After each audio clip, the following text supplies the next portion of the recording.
네, 이 시간 시작 기도로 베트남의 가경자 구엔반 투안 추기경님의 감사기도 제가 혼자 읽도록 하겠습니다. 여러분들 눈으로 마음으로 읽어주시면 되겠습니다. 성부와 성자와 성령의 이름으로 아멘.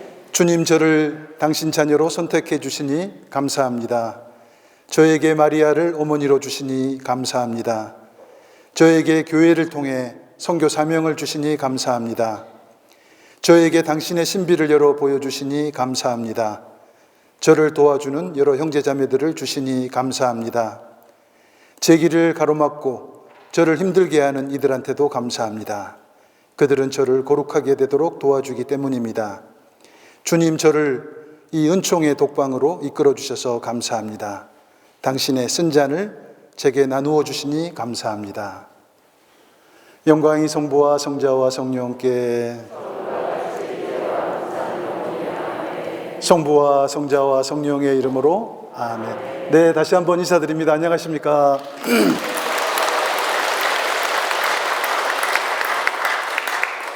네, 이렇게 귀중한 자리에 저를 초대해 주신 존경하는 주임 신부님과 교우분들께 진심으로 감사의 인사를 드립니다. 우리 주임 신부님하고 저는 서울신학교 소품 동기 94년 같이 소품 받았습니다. 지금도 기억나는 게 우리 주임 신부님이 그때 꽃미남에다가 반대표까지 하시고 아주 헌신적으로 이렇게 신학생들 위해서 이렇게 봉사하시던 그런 모습이 이렇게 아직도 기억이 납니다. 아무쪼록 감사드리면서 오늘 제 강의가 여러분들에게 사순절을 보내는 여러분들에게 손톱만큼이라도 좀 도움이 됐으면 하는 바람으로 저는 어디서 올라왔냐 하면 태안에서 왔습니다. 태안에서 거기 피정센터가 있는데 차로 한 3시간 정도밖에 안 걸리네요. 그래서 제가 태안 산다니까 어떤 교우분들이 아이고 신부님 그 한적한 바닷가에서 뭘 먹고 사십니까? 뭔 큰 잘못을 해서 거기 귀한가 사십니까? 그렇게 이야기하는 분이 있는데 저는 정말 어촌에서 살다 보니 너무나 삶이 행복하고 또 역동적이고 보람되고 그래요. 그리고 철철이 일이 태산이고 또 저희 마을에 가면 제가 완전 청년입니다. 청년. 평균 연령 80세. 예, 그래가지고 제가 차기 마을 청년회장을 지금 노리고 있고 그 다음에는 마을 이장에도 도전해 보려고 준비 중입니다. 이장하면 품위 유지비가 나옵니다. 얼마인지 아세요? 30만 원. 아무튼 그래서 뭐 시골에서 너무나 재밌게 지내는데 태안 살면서 정말 또 좋은 게 있습니다. 철철이 뭐가 막 잡히는 거예요. 골뱅이도 잡히고 꽃게도 잡히고 또 제가 작년에 잡은 고기 보십시오. 2시간 만에 제가 그래서 기록으로 남기기 위해서 키로로 재봤는데 6.2kg를 잡았습니다. 근데 낚시를 하다 보면 그 낚시꾼들이 재수없어 하는 고기가 있어요. 어종이. 그게 뭔지 아시죠? 제일 재수없어 하는 고기가 이게 뭐냐면 보고예요. 보고 새끼인데 쫄병 보고라 해가지고 쫄복이라 그럽니다. 그 낚시꾼들은 이거 잡으면 너무나 재수없어요. 근데 너무 재밌는 것은 딱 낚싯발에 걸려 올려가지고 싹 빼주면 갑자기 몸을 이렇게 부풀리는 거예요. 몸을. 그러면서 저는 어떤 생각을 하겠어요? 야, 이게 나 함부로 하면 안 되는 존재다. 무서운 존재야 하는 거잖아요. 근데 저는 어떻게 생각하겠어요? 손바닥에 올려놓고 야, 이거 웃기는 놈이로구나. 그렇게 생각한다는 겁니다. 그래서 제가 이 말씀 드리는 이유는 많은 경우 우리도 이 보고처럼 살아요. 아무것도 없으면서 어깨 힘주고 목 뻣뻣하게 하고 내가 누군지 알아 하고 산다는 겁니다. 하느님께서 그런 우리를 바라보실 때 어떻게 생각하겠어요? 야, 대단하다. 아닙니다. 야, 이거 웃기는 놈이로구나 하면서 뒤통수를 있는 대로 때린다니까요. 제가 지금까지 살아오면서 한두 번 경험한 게 아닙니다. 어떤 때 제가 스스로 이만하면 잘 사는 거겠지, 이만하면 수도생활 잘하지 했을 때 어김없이 하나님이 뒤통수를 치시더라고요. 성경 안에도 보면 보고 같은 사람들이 이렇게 등장하죠. 대표적인 사람들이 율법학자들과 바리사이들이었습니다. 늘 보면 목에 딱 힘주고 어깨에 딱 힘주고 옷도 뭐 엄청 멋있게 입고 다니고 그러면서 이 양반들이 늘 틈만 나면 내가 어떤 사람인 줄 알아? 내가 하루에 얼마나 기도 많이 하는 줄 알아? 내가 얼마나 자선 많이 하는 줄 알아? 이렇게 자기를 이렇게 부풀리면서 살아가는 거예요. 그리고 옷도 보시면 이것저것 막 주렁주렁 달고 다닙니다. 잔치집에 가면 서로 윗자리에 앉으려고 혈안이 돼 있어요. 이렇게 보고처럼 부풀린 율법학자 바리새인들을 또 예수님께서 절대로 그냥 두지 않으십니다. 뒤통수를 제대로 또 한 대 날리십니다. 이 불행하여라, 너희 위선자들아, 너희 눈먼 인도자들아, 너희는 회칠한 무덤 같구나, 너희 뱀들아, 족사의 족독들아, 이렇게 강하게 이야기하시는 겁니다. 이 사순 시기를 보내고 있는 우리가 수시로 점검해야 될 부분이 신체 부위가 우리 목이고 어깨인 것 같습니다. 이 은혜로운 시기 우리 목에 너무 힘이 들어가 있는 건 아닌지, 어깨가 너무 뻣뻣한 것은 아닌지, 경직되어 있는 것은 아닌지 살펴보고 자주 스트레칭을 해주면 좋겠습니다. 스트레칭 중에 제일 좋은 스트레칭이 바로 성경을 읽는 것이고 성경과 함께 기도하는 것이라고 저는 생각합니다. 성경을 읽고 묵상하는 것, 이것보다 더 좋은 스트레칭은 없다고 생각합니다. 여러분들 살다 보면 삶이 너무 막막해요. 때로 포기하고 싶어요. 다른 노력도 좋지만 그럴 때 즉시 성경을 펴시고 성경 안에서 살아 숨쉬는 하나님을 만나보시고 거기서 위로와 기쁨을 얻으신다면 하나님께서 참 기뻐하시리라 생각합니다. 잘 아시다시피 지금 우리는 사순 시기를 보내고 있습니다. 사순 시기는 어떤 시기인가? 위로 거슬러 올라가는 시기입니다. 계속 위로 거슬러 올라가다 보면 거기에 누가 계신가? 우리를 이 땅에 보내신 하느님이 계신 겁니다. 뿐만 아니라 사순 시기는 아래로 내려가는 시기입니다. 우리의 원천, 우리의 근본으로 돌아가는 시기입니다. 우리는 어떤 존재였습니까? 아무것도 아닌 존재였습니다. 무였습니다. 티끌이고 먼지였습니다. 그런데 과분하게도 하나님께서 자비를 베푸셔서 우리에게 생명의 숨결을 불어 누워주시고 이 땅에 살게 하시고 좋은 사람들 사이에 살게 하시고 이 아름다운 자연 속에 살게 하신 겁니다. 그래서 우리는 하느님의 지속적인 자비가 아니라면 스스로 단 한순간도 설 수 없다는 거, 자각하는 거, 바로 이 사순 시기 우리가 이렇게 노력해야 될 바다, 그렇게 생각합니다.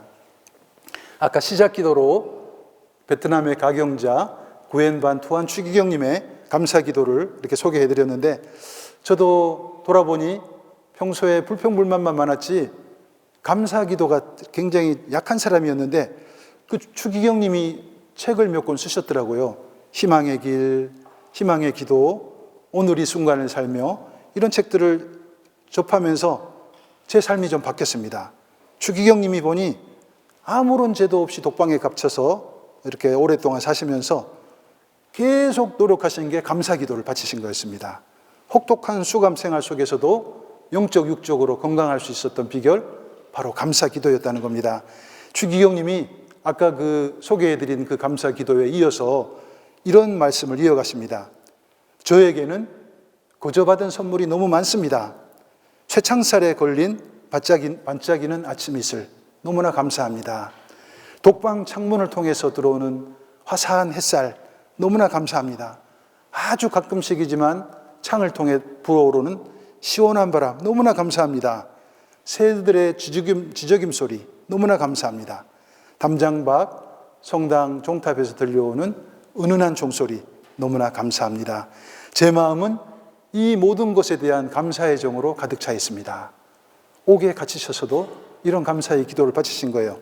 우리가 눈을 바로 뜨고 정신을 차리면 끊임없이 감사하며 살 수 있습니다. 수많은 은총들이 우리 삶을 뒤덮고 있습니다. 이런 고백을 하신 겁니다. 그래서 우리도, 근데 그 추기경님이 그런 감사 기도를 그렇게 매일 바치게 된 비결이 또 있습니다. 그 비결은 매일 아침 눈 뜨면 이분은 끊임없이 성경을 읽고 묵상하고 렉시아오 디비나를 하고 그것을 공유하고, 우리가 성경을 꾸준히 읽다 보면 좋은 것이 그 안에 우리를 정말 극진히 사랑하시는 하나님 아버지를 만나는 거예요. 하나님이 얼마나 나를 사랑하시는지를 성경을 읽다 보면 알게 되는 겁니다. 그래서 결국 감사하게 되고 감사 기도를 바치게 되는 겁니다. 성경을 열심히 읽다 보면 감사의 정이 저절로 솟구치고 감사 기도를 생활할 수 있다, 저는 생각합니다. 네, 보통 사람들은 뭐 수감 생활 1년 아니면 6개월이면 정신적, 육체적으로 엄청난 타격을 입습니다. 제가 아는 분이 무제하게 교도소에서 4년 동안 살다 나오셨는데 그 과정이 정말 비인간적입니다. 처음에 딱 들어가기 전에 사진을 제대로 찍죠. 옆으로 세우고 앞으로 세우고 찍고 그 다음에 어떤 방으로 끌고 들어갑니다. 그 옷을 홀랑 벗깁니다. 그리고 뭐 이렇게 샅샅이 봐요. 어디 상처가 있는지 없는지. 그 다음으로 가서는 이제 죄수복. 거기서는 이름이 없어요. 죄수복에 번호 12003번. 그리고 이제 방으로 가죠. 독방으로 가면 너무나 이제 외롭고 고통스러운데 또 단체방으로 가도 괴롭습니다. 거기에 가면 막 문신한 사람들 막 우르르하고 거기 앉아 있어요. 그 사람들하고 같이 지내야 되는 거예요. 그러니까 유명 인사들이, 정치인들이 한 1년, 2년 살다가 서울구치소에서 나올 때 보면 휠체어 타고 담요 덮고 나오는데 그게 다 그런 이유가 있는 거예요. 근데 이 추기경님은 독방에서 몇 년을 지냈냐 하면 장장 13년을 지냈습니다. 13년을 지냈는데 그 지내는 동안 매일 성경을 읽고 묵상하시고 또 감사기도 바치고 그러면서 자신의 인생을 끝도 없이 긍정화시켰다는 겁니다. 추기경님의 고백이 정말 의미심장하고 아름답습니다. 이런 고백하십니다. 감옥에서 수많은 밤을 지내면서 성덕에 이르는 가장 단순하고 확실한 길은 지금 이 순간을 충만히 사는 것임을 깨달았습니다. 그러면서 추기경님이 이런 고백을 하십니다. 예수님, 더 이상 기다리지 않겠습니다. 그 대신 오직 지금 이 순간을 사랑으로 가득 채우면서 살아가겠습니다. 이런 말씀을 남기셨습니다. 여러분들 지금 독방에 갇히는 그런 고통을 겪고 계시지는 않지만 이런저런 다양한 고통이 여러분들을 둘러싸고 있고 여러분들의 삶을 짓누르고 있을 겁니다. 정말 그 고통이 견디기 힘들어질 때 추기경님 떠올리시기 바랍니다. 고통이 커질수록 감사기도를 더 많이 바쳐보시기 바랍니다. 놀랍게도 감사기도를 바칠수록 고통이 은총으로 변화되는 기적을 체험할 수 있으리라 생각합니다. 오늘 제가 드릴 말씀의 주제는 흥미진진 성경 읽기입니다. 그래서 오늘 저는 우리가 매일 읽고 묵상하는 이 성경이 좀 더 흥미진진해질 수 있도록 몇 가지 팁이랄까 미션을 여러분들에게 드릴까 합니다. 총 오늘 제가 드릴 팁은 4가지입니다. 첫 번째 팁입니다. 성독, 거룩한 독서, 렉시오 디비나를 생활화하십시오. 여러분들 렉시오 디비나 이야기 많이 들어보셨을 겁니다.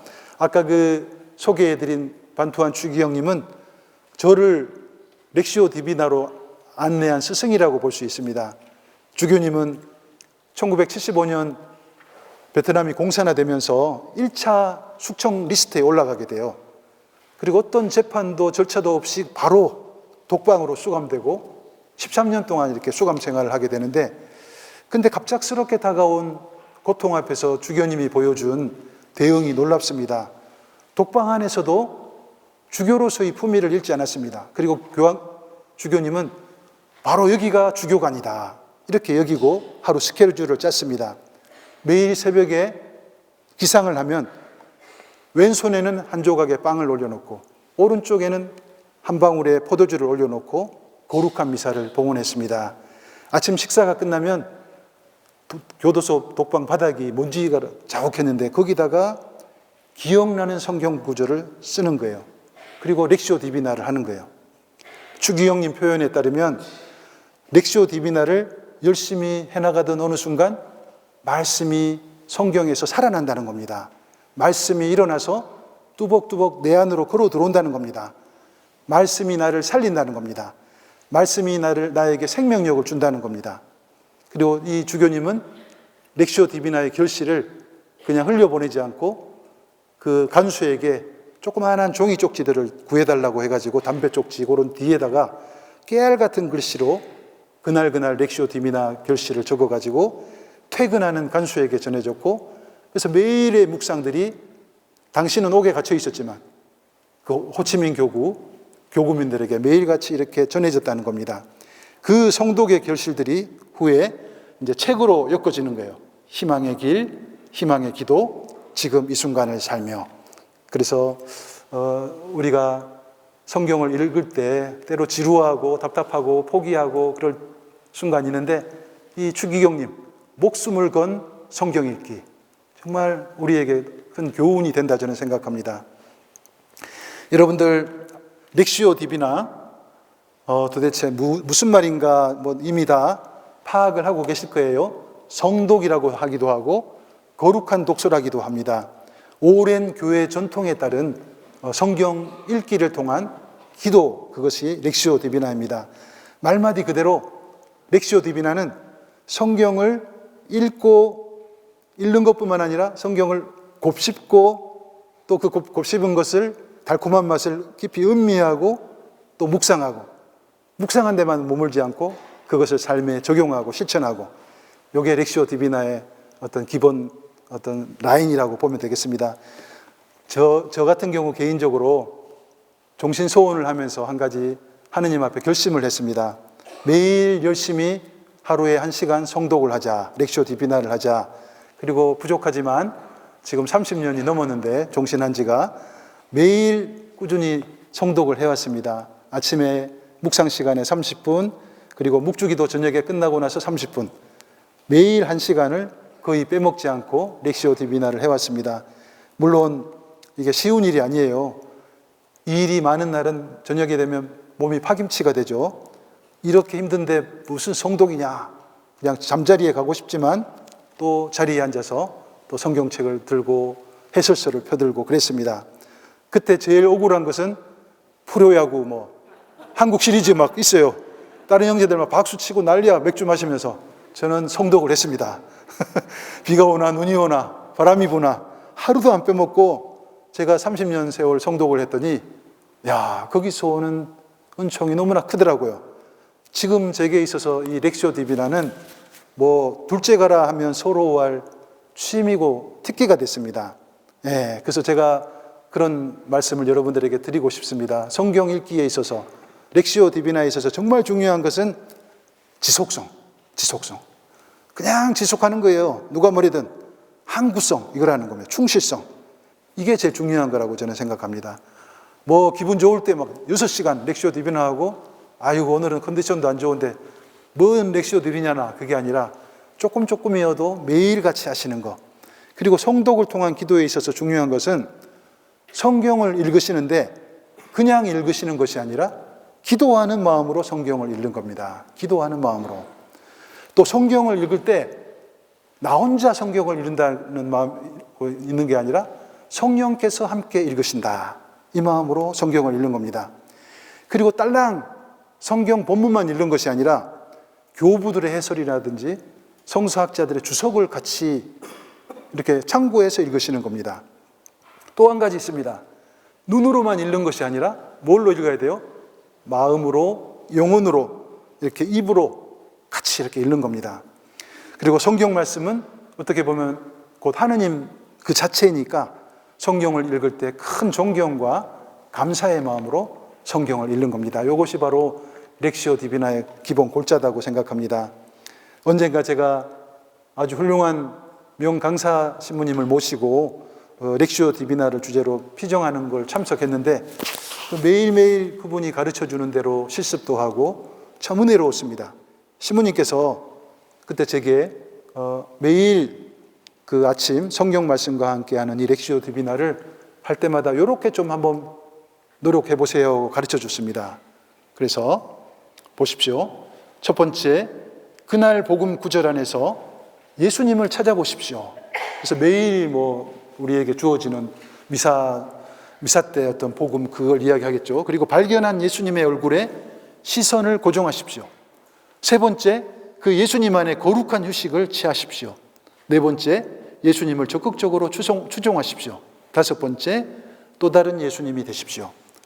그 신부님의 요지는 요거였습니다. 이런 과정을 거치는 게 렉시오 디비나라는 겁니다. 여러분들 성경 읽을 때 절대로 그냥 읽는 것이 아니라 기도하는 마음으로, 또 성령께서 함께 읽으신다는 마음으로, 주님 안에 휴식을 취한다는 마음으로 성경을 꼭 읽어보시면 좋겠습니다. 네, 여기까지 첫 번째 미션이었습니다. 렉시오 디비나, 성독을 생활화하자, 이렇게 말씀드렸습니다. 자, 그럼 두 번째, 흥미진진 성경 읽기를 위한 두 번째 과제 드립니다. 성경 속에 따뜻하고 자상한 하느님의 얼굴을 찾아봅시다. 이런 미션을 제가 드리고 싶습니다.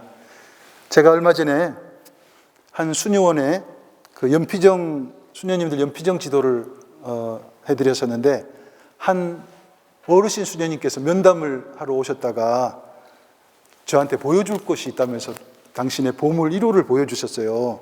예. 그 보니까 보물 1호니까 뭐 옥반지나 뭐 금반지나 되나 했더니 사진 몇 장을 이렇게 보여주시는 거예요. 근데 요한 바오로 2세 교황님하고 같이 찍은 사진이었습니다. 수녀님이 로마에 가셨을 때 요한 바오로 2세 교황님을 알련하고 가까이서 이렇게 손을 잡고 뭐 그런 장면을 이렇게 찍은 사진이었습니다. 그래서 교황님이 당신 머리 위에 강복을 해주는 순간 수녀님이 너무나 행복했다는 거죠. 지상 천국이 바로 이런 곳이구나 생각했다는 겁니다. 너무 좋아가지고 수녀님이 좀 무례한 행동을 했어요. 교황님 손을 딱 잡고 끌어당겼어요. 어디로? 자기 볼로, 뺨으로 끌어당긴 거예요. 그때 교황님이 굉장히 당황하셨겠지. 근데 교황님이 웃으시면서 뺨을 몇 번 이렇게 쓰다듬어 주시더라는 거예요. 예, 그게 이렇게 사진에 찍혔더라고요. 예. 그래서 그 순간에 수녀님이 너무 기뻐가지고 코리아 그랬더래요. 코리아. 다른 영어는 모르고 코리아 그랬더니 교황님이 코리아 왔다 가셨잖아요. 딱 교황님 한마디 하시더라고요. 참 예수님. 그랬다는 거예요. 그러니까 수녀님이 또 아멘 예수님. 그리고 수녀님이 그날이 너무나 기뻐서 잠도 안 오고 나중에 보니까 또 그 사진이 자기한테 이렇게 전달이 됐어요. 그래서 그 사진 뒤에다가 뭐라고 적었냐면 이렇게 적었다는 거야. 예수님을 직접 만나 뵙는 날은 이보다 더 큰 기쁨이 될 것이다.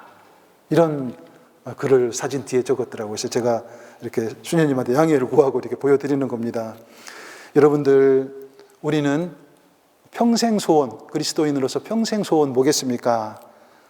하느님을 만나 뵙는 겁니다. 하느님의 얼굴을 뵙는 것이고 아들 예수님 얼굴을 뵙는 것이고, 근데 물론 언젠가 우리가 이 세상 떠나서 천국에 갔을 때, 하느님 나라에 갔을 때 결정적으로 그분을 만나겠죠. 악수도 하고 포옹도 하고 막 머리도 이렇게 안수도 해주시고 그러겠죠. 근데 그때 아니어도 지상에서도 우리가 직접 하느님을 만나고 접촉할 기회가 있다는 겁니다. 그게 언제인지 아세요? 너무나 간단합니다. 바로 매일의 미사를 통해서입니다. 매일의 미사. 매일의 미사를 통해 영성체를 하시는 것. 그 순간은 어떻게 보면 하느님과 우리가 접촉하는 순간이에요. 영성체 순간은 자비하신 하느님께서 죄인인 우리 인간 몸 안으로 들어오는 순간, 예, 하느님의 자비와 인간의 비참이 만나는 순간, 그래서 이토록 은혜로운 순간이 미사라는 겁니다. 그래서 이제는 뭐 코로나19 바이러스, 팬데믹 이런 거 핑계댈 필요도 없어요. 무조건 미사에 나오셔야 돼요. 많은 본당에서 신부님들이 그런 걱정을 하시더라고요. 팬데믹이 코로나19가 끝났는데도 이제는 미사 안 나오는 게 적응이 돼가지고 한 30% 정도 안 나오신다. 옛날보다. 팬데믹 전보다. 그런 이야기 하세요. 그래서 미사가 주는 은혜 얼마나 큰 것인지 모릅니다.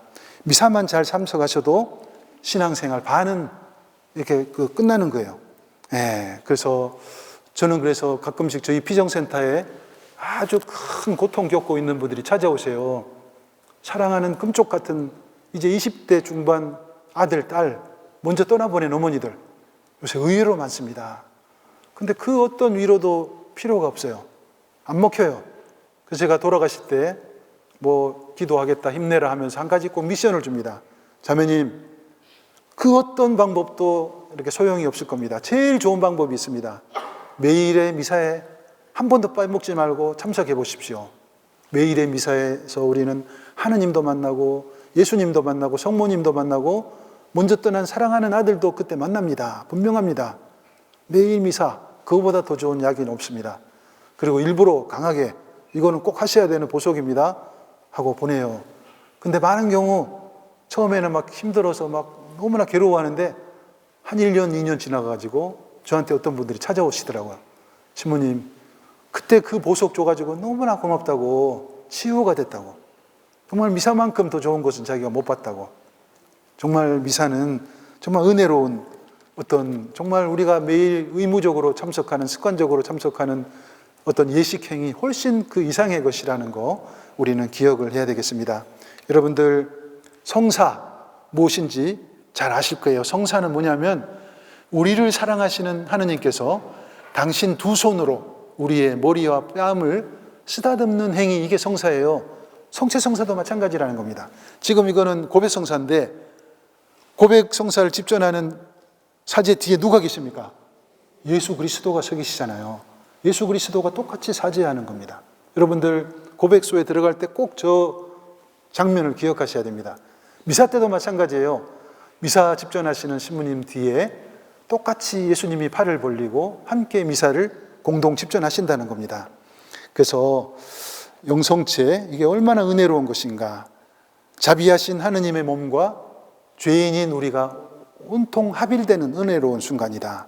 그래서 매일의 성체성사를 통해서 하느님이 우리에게 오시고 우리와 접촉하시고 우리 안에 길이 머무신다는 것, 우리 안에 살아 숨쉰다는 것, 그것을 생각하면 매일 봉헌되는 미사가 좀 더 존중받고 사랑받고 더 지극정성의 참여가 필요하다, 저는 생각합니다. 복음서를 쭉 읽다 보면 허물투성이인 인간과 접촉하시는 하느님, 그 당신의 따뜻한 손으로 우리 인간의 그 상처를 쓰다듬는 하느님, 그런 광경들이 얼마나 많이 소개되고 있는지 모른다는 거죠. 가장 대표적인 예를 하나 제가 소개해 드릴게요. 한 나병 환자와의 만남입니다. 한 가련한 나병 환자가 예수님 앞으로 달려와서 무릎을 꿇습니다. 얼마나 절박했던지 율법을 어겨가면서 예수님 앞으로 가까이 다가왔습니다. 나병 환자들은 당시에 일반 사람들 있는 구역으로 들어올 수가 없었습니다. 이거 큰일 나는 거예요. 율법에 어긋나는 거예요. 불경스럽고 부정탄 인간, 상종하거나 접촉하지 말아야 될 인간이, 죽은 사람이나 마찬가지인 인간이 나병 환자였습니다. 나병을 판명받으면 일단 가족들과 생이별을 해야 됐어요. 살고 있던 집에서 떠나가지고 성 밖으로 나가서 그 동굴을 파가지고 거기서 들짐승처럼 거기서 지냈습니다. 가족들은 또 어째요? 마음이 얼마나 불쌍해요. 그래가지고 생사가 궁금해가지고 보따리 음식물을 싸죠. 그리고는 그 가족이 있는, 환자가 있는 비슷한 곳에 와가지고 이름을 부르는 거예요. 요하나 어디냐? 요하나 나와봐. 그리고 안 나오면 어떻게 해요? 그 보따리를 거기 놔놓고 그냥 오는 겁니다. 운이 좋으면 그 나병 환자는 들고 가서 먹는 거예요. 그런 식으로 살았던 겁니다. 그리고 길을 지나가다가도 나병 환자들은 누군가가 저기서 사람이 온다 그러면은 율법에 따라서 외쳐야 돼요. 여기 부정탄 사람 있습니다. 오심하세요. 그걸 3번 외쳐야 됐어요. 또 예수님도 율법을 준수하시려면 당신 가까이 오는 그 나병 환자를 물리쳐야 돼요. 물러가라, 물러가라, 물러가라 이렇게 외쳐야 돼요. 근데 예수님은 어떻게 행동하십니까? 그냥 묵묵히 바라보십니다. 예수님이 마음이 찢어집니다. 그 나병 환자의 그 고생을 보시고 자동으로 나병 환자의 환부에 당신이 손이 가 닿습니다. 그리고 외치십니다. 얼마나 고생 많았냐, 얼마나 힘들었냐. 이제 나와 함께 새롭게 인생을 새 출발하자. 내가 하고자 하니 깨끗하게 되어라. 이 얼마나 놀랍고 은혜로운 사건입니까? 하느님께서 한 가련한 인간에게 다가가시고 몸을 굽히셔서 그 고통과 상처를 보시고 그 존귀하신 하느님의 손이 이 흉측한 인간의 피부에 와닿은 겁니다. 하느님의 손가락이 우리 인간을 터치하신 겁니다. 참으로 놀랍고도 파격적인 예수님의 모습인 겁니다. 오늘 우리에게도 하느님께서는 똑같이 하신다는 겁니다. 죄로 얼룩진 우리 영혼임에도 불구하고 자비하신 하느님께서 우리와 터치하시려, 우리와 접촉하시려고 매일의 성체성사를 통해서 우리에게 다가오신다는 겁니다. 여러분들, 황공하게도 자비하신 하느님께서 죄인인 내게 끊임없이 다가오시는 그 구체적인 표현, 그것이 바로 성체성사라는 것 꼭 기억하시고 감사하는 마음, 기쁜 마음으로 성체성사를 이용하면 좋겠습니다. 황공스럽게도 자비하신 하느님이 내게 다가오셔서 접촉하시고 나를 살려주셨는데, 그렇다면 우리도 그 누군가에게, 힘겨워하는 그 누군가에게 똑같이 해야 되리라 저는 생각합니다. 한 외국에 한 정신병동에서 사목하시는 원목 수녀님, 그 고백을 잊을 수가 없습니다. 그 병원에서 그 수녀님은 소문났어요. 살아있는 성모님, 살아있는 성모님이라고 이렇게 소문이 났습니다. 그만큼 마음이 아픈 환자들을 따뜻한 미소와 친절, 그 열정으로 이렇게 보듬어 주는 사람인데, 그 도시 전체에 그 수녀님은 이미 살아있는 성령 소문이 난 거예요. 근데 그 수녀님에게도 가슴 아픈 사연, 지난 아픔이 있었다는 겁니다. 그 수녀님이 젊은 수도자 시절에 아주 충격적인 사건을 하나 겪었습니다. 아주 겪지 말아야 될 충격적인 사건을 겪었는데, 그로 인해서 이 수녀님도 트라우마가 생겼고 정신병동에서 몇 년을 이렇게 사신 거예요, 수녀님이. 근데 그 수녀님이 보여준 가장 특별한 행동이 있었습니다. 자신을 비하시키는 거예요. 나는 하느님께 합당하지 않은 자다. 나는 그냥 인간도 아니다. 벌레다. 그렇게 생각해서 그런지 수도복을 무조건 입혀주면 다 벗어버리는 거예요. 옷을 다 자기가 막 벗어서 찢어버리는 거예요. 그럼 수도복 아니면 편복이라도 입혀야 되겠다 싶어서 편복을 입혀드렸어요. 편복도 다 몸부림을 치면서 다 찢어버리는 겁니다. 수녀님을 진료한 전문의들은 다들 고개를 절레절레 흔들고 포기했습니다. 담당 선생님은 장상 수녀님에게 아이고 죄송하지만 이 수녀님은 평생 여기 폐쇄병동에서 지내야 될 것입니다. 이렇게 선언을 했어요. 근데 그 소식을 들은 한 할머니 자원봉사자, 분홍색 이렇게 자원봉사자로 입은 할머니 자매님이 분홍색 잠옷, 제가 이런 잠옷 하나씩 다 있죠. 분홍색 잠옷. 이걸 예쁜 잠옷을 하나 사들고 수녀님 병실을 찾은 겁니다. 그리고 세상 자상하고 따뜻한 성품의 자매님이었는데 환한 미소를 지으면서 수녀님 침대 옆에 앉았습니다. 그리고는 수녀님 등을 토닥토닥 두드리면서 말을 건넸습니다. 수녀님 얼마나 힘드세요?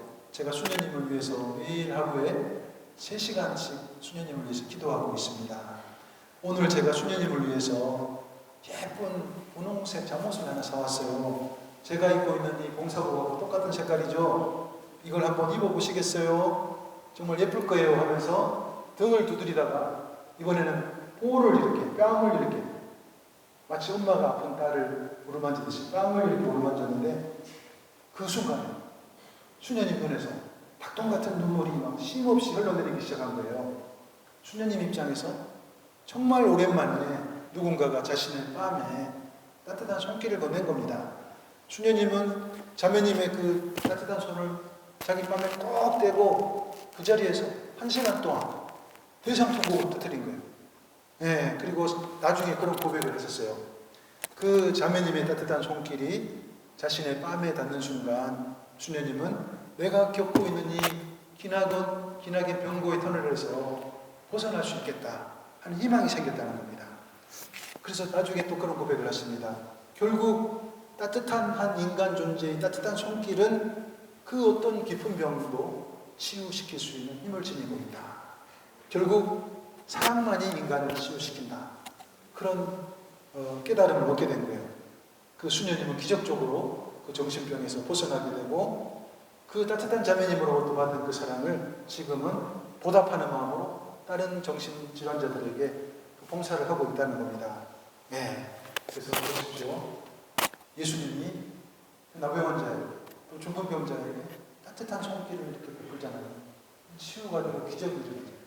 그런 기적을 입은 우리 역시 그 누군가의 그런 따뜻한 손길을 보내는 것은 너무나 당연한 일이라 저는 생각합니다. 또 다른 한 케이스, 자비하신 하나님의 손길과 죄인인 우리 인간이 접촉하는 한 케이스 복음 구조를 좀 소개해 드리겠습니다.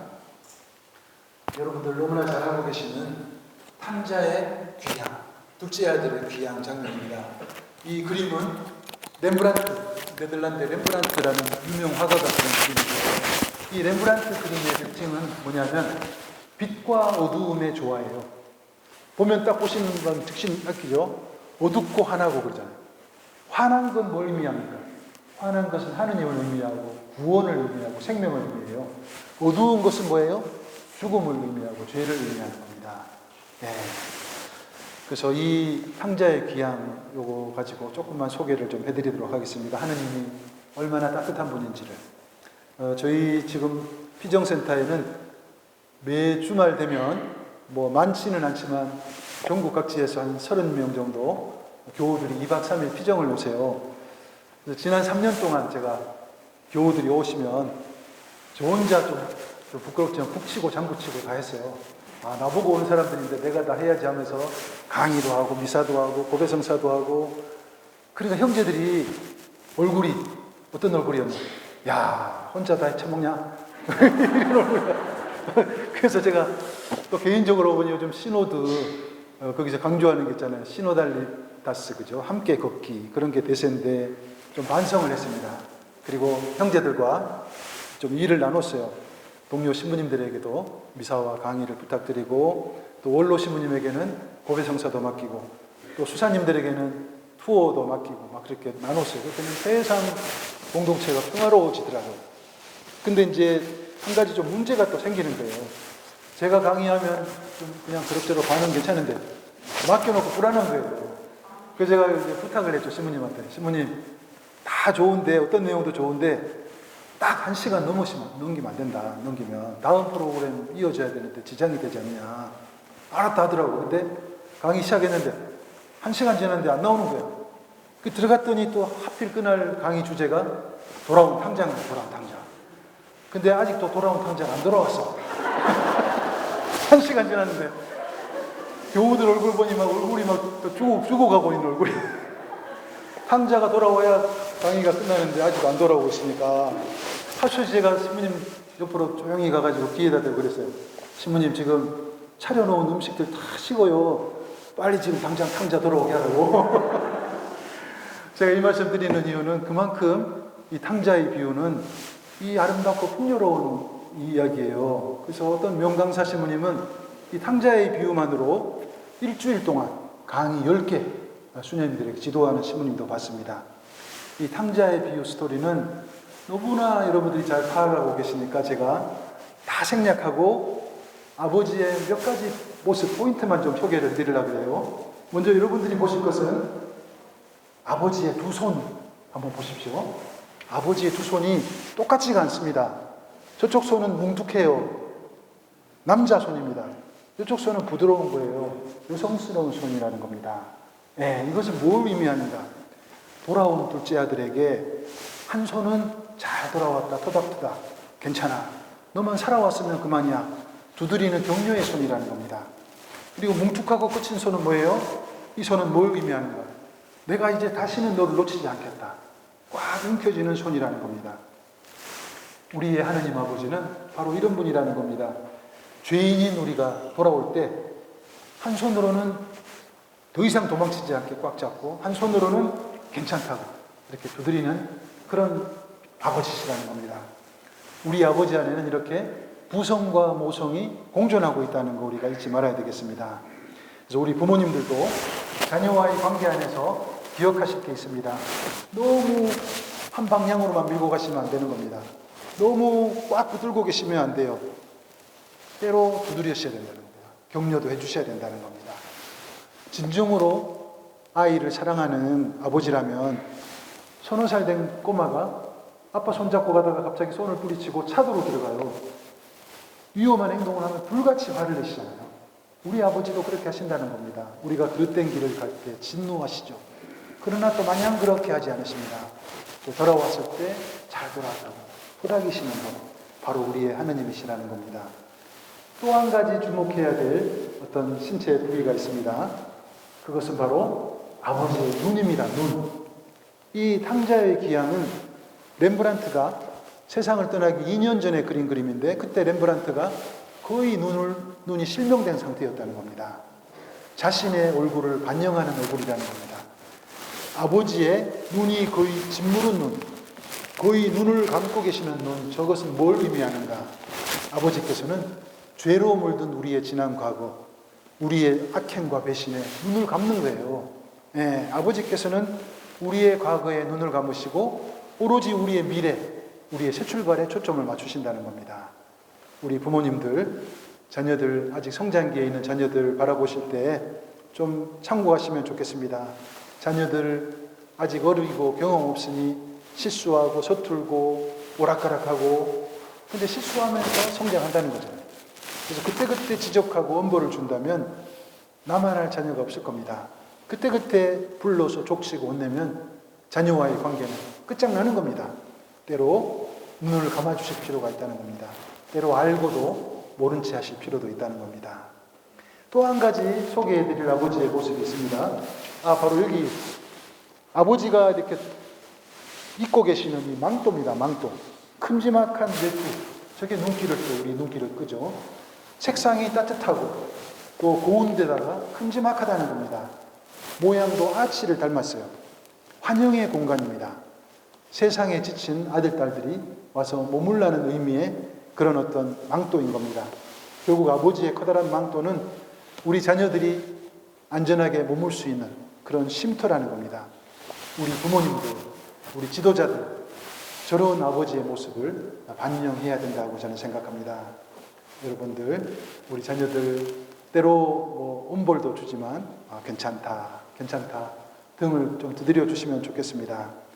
많은 사람들이 이 렘브란트의 그림을 보고 나는 과연 돌아온 탕자인가 첫째 아들인가 거기에만 골몰한다고 합니다.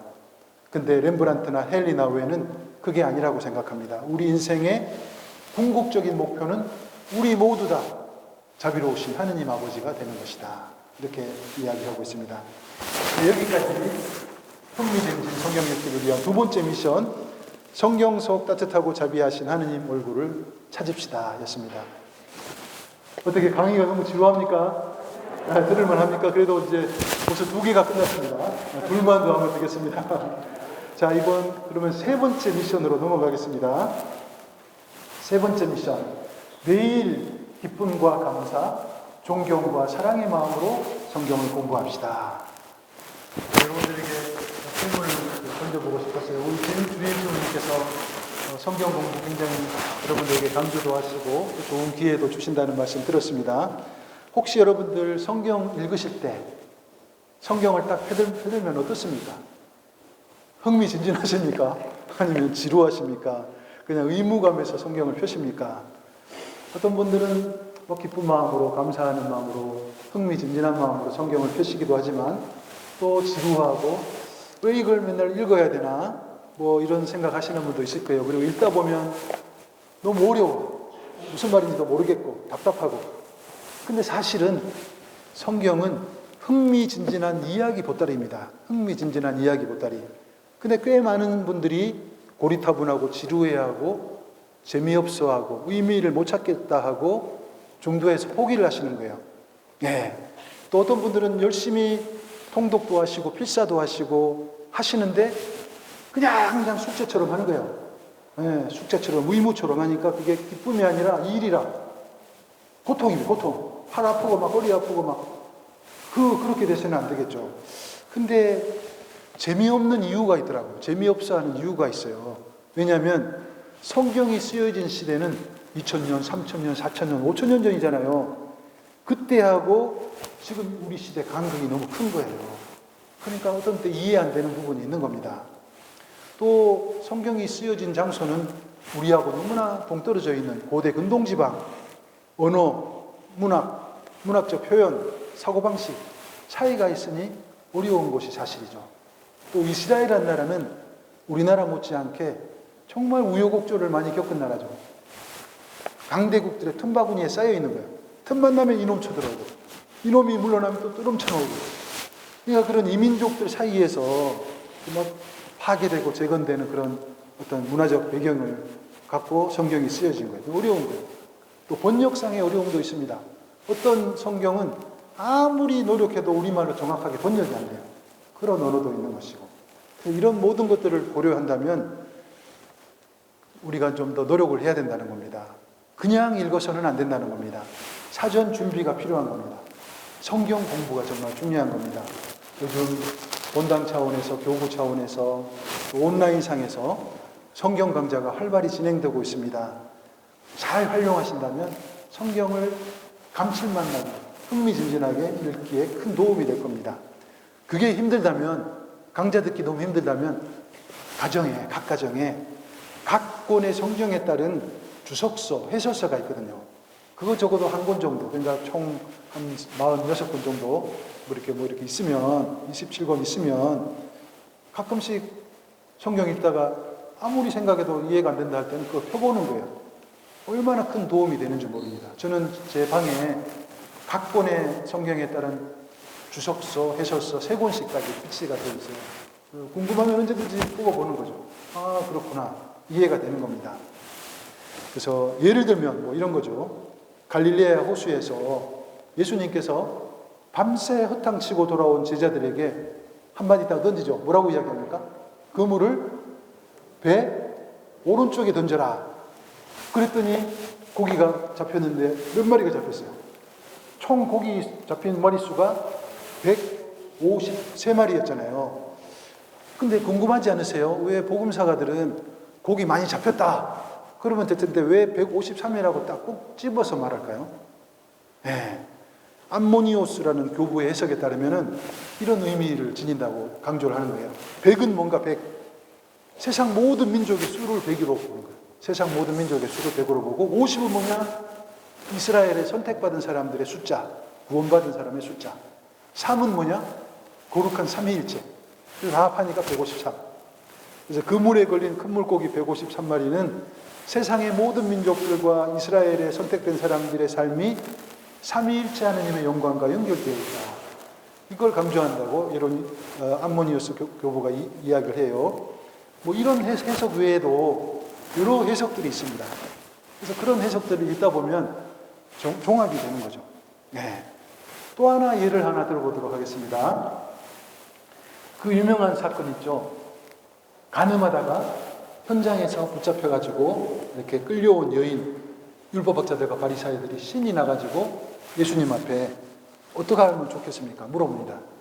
크게 용서하고 살려주라고 하면 그 발언 자체로 예수님이 이렇게 율법을 어기게 되고 그 대가로 예수님이 사형을 당하게 되는 거예요. 돌팔매질을 당하는 겁니다. 반대로 예수님께서 여러분들 율법에 따라서 그 돌팔매질 하세요. 그러면 그 여인은 그 자리에서 사형을 당하는 거예요. 그 죄인을 사랑하시는 예수님에게 용납이 안 되는 일이죠. 절체절명의 위기 상황 앞에서 예수님께서 아주 특별한 모습을 보이시는 거예요. 어떤 모습입니까? 예수님께서는 몸을 굽히시어 손가락으로 땅에 무엇인가 쓰기 시작하셨다. 여러분들 궁금하지 않으십니까? 예수님이 뭘 쓰셨을까? 그 절체절명의 순간에 제가 누구도 다 찾아봤어요. 그 누구도 이 부분에 대해서 명료하게 설명을 안 해요. 아마 이런 의미로 뭔가를 쓰셨을 거다. 이로무니모 교부 같은 거는 둘러서 있는 악한 고발자들의 이름을 쓰고 있었다. 아니면 그들의 죄명을 쓰고 있었다. 그걸 눈치챈 율법학자들과 바리사이들이 36개를 하다. 도망가 버렸다. 그 이야기를 하는 거예요. 근데 사실은 아무도 모르는 거예요. 귀신도 몰라. 예수님만 아시는 거죠. 예수님만. 근데 당시에 율법학자들 사이에 어렵고 곤란한 질문을 받으면 그냥 즉답을 피하고 싶을 때 말없이 땅에 뭔가 쓰는 습관이 있었다는 거예요. 그런 관습이 있었다는 겁니다. 예수님께서 그 취하신 그 행동은 과열된 그런 분위기를 진정시키는 의도였다 이렇게 생각합니다. 어쩌면 예수님께서는 그 절대절명의 순간이잖아요. 그 참각의 순간에 하느님 아버지께 지혜를 구하는 간절한 기도를 바치셨을 것입니다. 중요한 것은 또 예수님의 태도죠. 눈에 불을 켜고 달려드는 적대자들 앞에서 정면으로 마주치지 않는 겁니다. 방어막을 치지 않고 침묵 속에 가만히 계시는 겁니다. 손가락으로 땅에 뭔가 쓰신 겁니다. 예수님이 선택하신 작전 명이 있습니다. 그래서 뭐냐? 힘 빼기 작전이었어요. 힘 빼기 작전. 그래서 적대자들 입장에서 먹잇감을 가운데 두고 예수님과 음성을 높여가지고 대판 싸워야 돼요. 그래야 자신들이 짠 예수 고발 사건이 팍팍 진행될 텐데 예수님이 완전히 수동적인 태도를 취하시면서 그들을 개무시해버린 겁니다. 갑자기 김이 빠져버릴 대로 빠져버린 적대자들은 공허함을 느끼게 되고 자신들의 내면을 들여다보게 되고 위기 관리 능력이 엄청난 예수님이라는 겁니다. 그 맥 빠진 적대자들 향해서 마지막으로 예수님이 결정타도 한 방 날리죠. 뒤통수를 탁 치죠. 뭐라고 이야기하십니까? 너희 가운데 죄 없는 자가 먼저 저 여자에게 돌을 던져라. 그 말씀 끝에 하나하나 떠나가고 결국 텅 빈 성전마당에는 예수님과 그 죄 많은 여인 둘만 남았다는 겁니다. 예, 아우구스티누스 교부께서 이 아름다운 순간을 이렇게 아름다운 표현으로 정의합니다. 모두가 다 빠져나가고 오직 둘만 남았습니다. 우리 인간을 대표하는 비참한 여인과 하느님의 자비 둘만 남았습니다. 이런 주석을 남기십니다. 하느님의 그 죄인인 인간을 향한 그 어처구니 없는 사랑, 상상을 초월하는 사랑, 바보 같은 사랑으로 인해서 그 죄 많은 여인은 지금 눈보다도 깨끗하게 변화됐습니다. 이런 여인의 상태를 우리 교부들은 뭐라고 이야기하냐면 순결한 창녀, 창녀인데 순결하게 돼서 순결한 창녀, 순결한 창녀, 이것은 바로 오늘 우리들의 모습이고 오늘 우리 교회의 모습이라는 거 우리는 잊지 말아야 되겠습니다. 예수님께서 땅바닥에 무언가를 쓰셨다고 복음사가들은 전하는데 사실 그 땅바닥은 여인의 가슴이었습니다. 그 땅바닥은 또 죄와 타락과 방황으로 얼룩진 여인의 마음이고 우리 각자의 마음이라는 겁니다. 오늘도 예수님께서는 땅바닥이 아니라 살아있는 우리들 각자 가슴에 당신 손가락이 아프도록 꾹꾹 눌러서 또 다른 말씀을 우리에게 새겨주고 계십니다. 어떤 말씀? 사랑하는 내 아들들아, 눈에 넣어도 아프지 않은 내 딸들아, 너희들이 아무리 죄가 많아도 괜찮다. 너희가 아무리 죽을 죄를 지었어도 괜찮다. 그럼에도 불구하고 나는 너희들을 사랑한단다. 이런 말씀을 우리 가슴에 당신 손가락이 앞으로 눌러서 쓰고 계신다는 겁니다.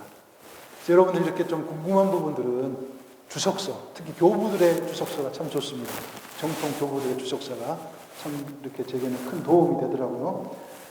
또 교회 역사 안에 보면 성경을 잘못 이해하고 오해함으로 인한 큰 오류들이 이렇게 벌어지는 적이 있어요. 가장 대표적인 예가, 제일 억울한 예가 마리아 막달레나예요. 마리아 막달레나. 네. 어떤 때는 한 번은 교황님도 이 마리아에 대해서, 마리아 막달레나에 대해서 오해를 했습니다. 마리아 막달레나를 죄 많은 여인하고 똑같이 동일시했습니다. 또 베타니아의 마리아하고 동일시했습니다. 그리고 창녀라고 했습니다. 그리고 어떤 분들은 아직도 마리아 막달레나에 대해서 강론하시면서 그렇게 이야기하고 계시는 거예요. 큰일 날 일입니다. 성경을 진지하게 공부하지 않은 그런 그 실수라고 저는 생각합니다. 팩트체크가 그래서 필요한 거예요. 마리아 막달레나에 대한 팩트체크를 해볼까요? 마리아 막달레나는 어떤 사람이었는가? 팩트에만 따르면 한때 7마귀가 들렸다가 예수님으로부터 치유받은 사람이 막달레나였습니다. 또 막달레나는 막대한 재산을 가진 여인으로 추정되어 그것을 기반으로 예수님과 사도단의 의식주를 해결했던 사람이다. 또 치유받은 이후 줄곧 예수님을 따라다닌 요제자였다. 그리고 예수님 십자가 죽음 현장을 지키고 시신을 수습하셨다. 그리고 마지막으로 예수님 부활을 최초로 목격하고 사도들에게 알린, 얼마나 위대한 분이에요. 12사도보다도 훨씬 큰 역할을 한 분이 마리아 막달레나인 겁니다. 근데 교회 역사 안에서 이 위대한 마리아 막달레나를 죄 많은 여인하고 동일시하고, 그래서 얼마나 성령께서 하늘에서 정말 기분 나빴었을까. 천년 교회 역사 안에서 막달레나는 창녀와 성녀 사이로 왔다 갔다 한 거예요. 다행히 토마스 아퀴나스는 막달레나를 사도들을 위한 사도로 복구시켰습니다. 또 바오로 6세 교황님은 세 여인은 따로따로다 이렇게 선언을 하셨습니다. 또 요한 바오로 2세 교황님은 12사도 못지않은 여사도 마리아 막달레나다. 그리고 프란치스코 교황님은 전례력안에 마리아 막달레나 기념일에서 축일로 승급을 시켰습니다. 성경 각 구절에 대한 각 개인들이 받아들이는 그때그때 느낌들은 존중받아야 되지만 오류나 그릇된 해석을 피하기 위해서는 성경을 읽고 묵상할 때 보다 진지할 필요가 있다는 겁니다. 너무나 소중하고 가치 있는 성경인 만큼 큰 존경과 사랑의 마음으로 성경을 깊이 있게 연구할 필요가 있고, 교회에서 정통으로 인정받고 있는 정통 교부들, 성경학자들의 가르침 귀 기울일 필요가 있겠습니다. 네, 여기까지가 세 번째 미션이었고, 마지막으로 한 가지 또 미션이 있습니다. 성령의 현존에 대한 명료한 의식 속에 성경을 읽자. 이런 미션을 제가 드립니다. 제가 수도에 입회하기 전에 그 직장 생활을 좀 오래 했습니다. 6, 7년 정도 했습니다. 어디서였냐면 저기 경상남도 거제도 거기 조선 산업이 막 태동하던 그 시절에 거기 삼성에서 이렇게 근무를 했었는데 뭐 거기 이렇게 시골 본당을 고연 본당이라고 거기 다녔어요. 근데 이제 일이 힘들어서 그랬던지 객지 생활이 힘들어서 그랬던지 자연스럽게 성당으로 발걸음이 가게 되고 신앙의 불꽃이 막 솟아 올라오는 거예요. 그래서 뭐든지 막 다 열심히 했습니다. 뭐 주일학교 교사도 하고 청년 레지오도 하고 소년 레지오도 하고 뭐 하라는 거 다 네, 근데 하루는 제가 그때 직장 생활 문제로 좀 고민을 많이 하고 있었는데 그 주임 신부님께서 저한테 스테파노 하더니 3박 4일 성령 세미나가 있는데 그때는 충무라 그래서 통영 거기 본당에서 있는데 거기 한번 참석해보면 좋겠다 해가지고 어렵사리 그 연가를 해가지고 그 세미나에 참석했습니다. 뭐 세미나 해보신 분들 아시겠지만 뭐 감도 높은 세미나 과정이 계속되죠. 뭐 찬양도 하고 뭐 강의도 듣고 뭐 묵상도 하고 막 계속 노래도 부르고 마무리로 이제 어떤 지도자하고 면담을 하죠. 그리고 총고백이 이어지고 그리고 마지막 순간에 이렇게 성령 안수 순간이 있어요. 그때 제가 깜짝 놀랐습니다. 단 한 번도 체험해보지 못했던 성령 체험 그걸 제가 한 거예요. 깜짝 놀랐습니다. 너무나 강렬해가지고 그 자리에서 뭐 일어날 줄은 못하게 될 정도였어요. 그리고 그 다음날 이렇게 아침에 눈을 뜨니까 바깥 창문을 열었는데 어제하고는 다른 세상이 열려 있더라고요. 성령 체험이 그렇게 아름다운 것입니다. 그거 좀 이상한가라고 생각하실 필요 없어요.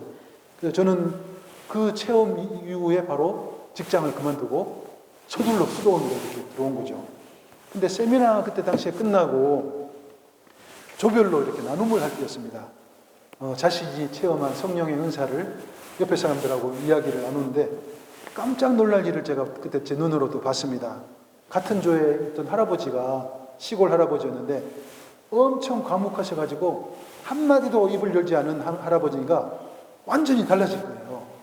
얼굴도 환해지고 말씀도 막 아주 박력 있게 하시고 자유기도를 하는데 일사천리로 하시는 거예요.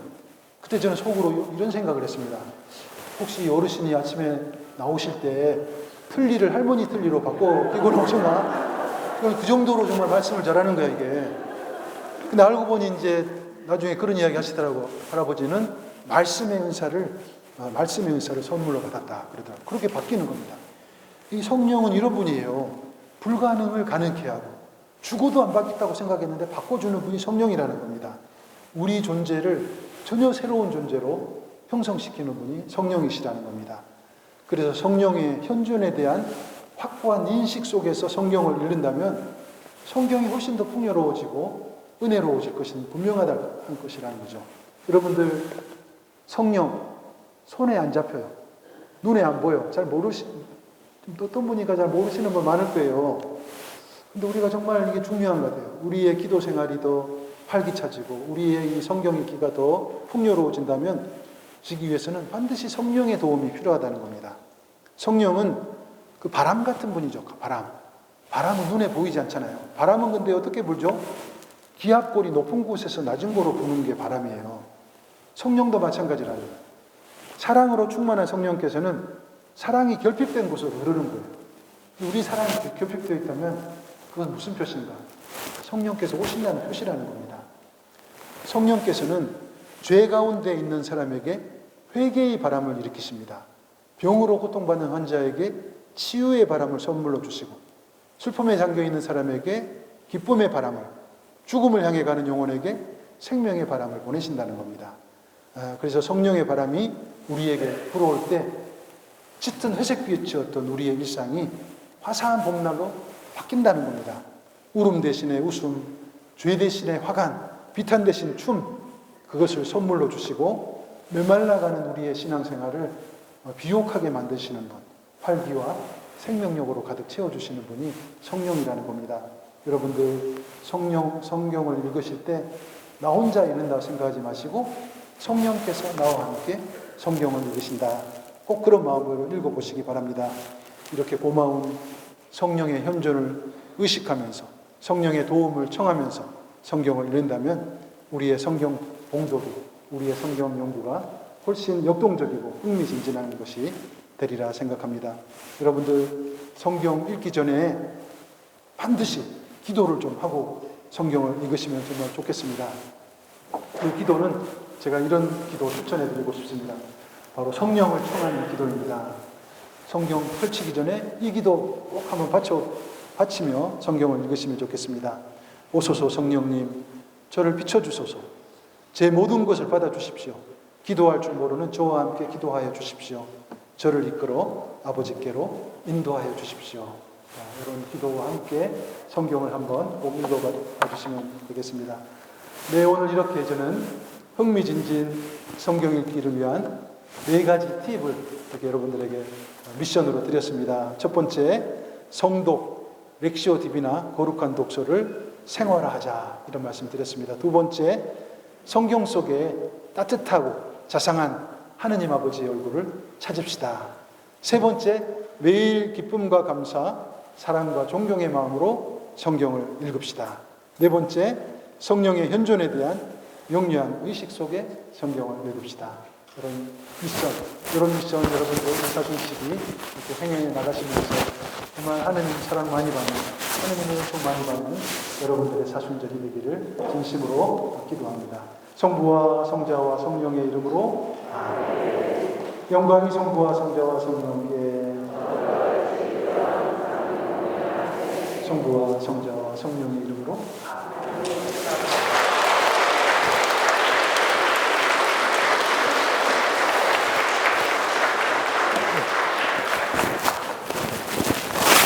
네, 오늘 강의 이것으로 마치겠습니다. 또 먼 길 가셔야 되는 신부님을 위해서 큰 박수 한번